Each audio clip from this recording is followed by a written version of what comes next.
Penasihat Khusus Presiden Urusan Pertahanan Nasional, Jenderal Purnawirawan Dudung Abdurrahman, mengungkapkan Presiden Prabowo siap bertemu dengan Forum Purnawirawan TNI yang mengusulkan pencopotan Wapres Gibran Rakabuming Raka.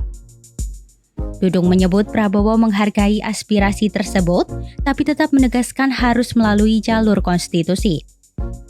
Presiden sangat bijak bahwa sesuaikan dengan jalur konstitusional saja, karena tidak bisa seorang presiden menjawab seperti itu. Sedangkan beliau tadi akan memberikan peluang untuk bertemu dengan mereka-mereka, tidak ada masalah. Tentunya kan forum itu kan forum purnawirawan yang ada ini kan seperti PPABRI, PPAD dan segala macam itu yang resmi kan ya. Kalau semua mengatasnamakan forum purnawirawan ya tidak bisa seperti itu kalau menurut saya. Sebelumnya, Forum Purnawirawan TNI Polri mendesak Majelis Permusyawaratan Rakyat untuk memakzulkan Gibran dan meminta reshuffle kabinet. Bahkan mereka menyoroti loyalitas aparat terhadap Presiden ke-7 Joko Widodo. Forum Purnawirawan TNI Polri yang mengajukan usulan pencopotan Gibran diisi oleh sejumlah perwira tinggi senior, termasuk 103 Jenderal Purnawirawan, 73 Purnawirawan Laksamana, 65 Purnawirawan Marsikal, dan 91 Kolonel.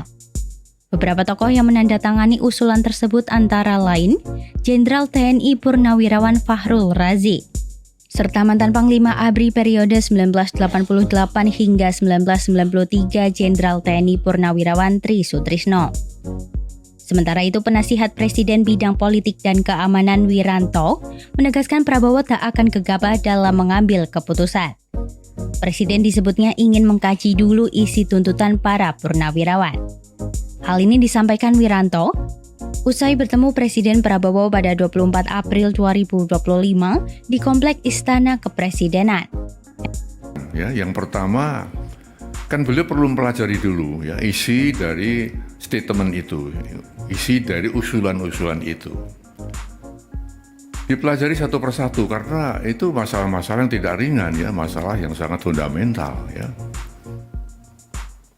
Lalu beliau juga kita lihat bahwa Presiden walaupun sebagai kepala negara, kepala pemerintahan ya, juga Panglima tertinggi TNI, ya, istilahnya ya, mempunyai kekuasaan yang tak terbatas ya. Artinya kekuasaan beliau, kewenangan dia terbatas juga. Ya. Dalam negara yang kita menganut rias politika, ada pemisahan antara ya, eksekutif, legislatif, dan yudikatif. Tidak bisa saling mencampuri di situ. Maka usulan-usulan yang ya, bukan bidangnya presiden, bukan domain presiden, tentu ya presiden tidak akan ya menjawab atau merespon itu. Ya. Nah, lalu yang ketiga, kebijakan presiden atau keputusan presiden atau arahan presiden ya tidak semata-mata ya muncul dari satu sumber. Ya. Presiden mendengarkan, tapi tidak hanya satu sumber kemudian presiden mengambil keputusan, mengambil kebijakan. Harus banyak sumber-sumber lain yang beliau dengarkan. Juga beliau mengambil keputusan bukan hanya fokus pada satu bidang, banyak bidang-bidang lain yang harus dipertimbangkan presiden sebelum mengambil keputusan.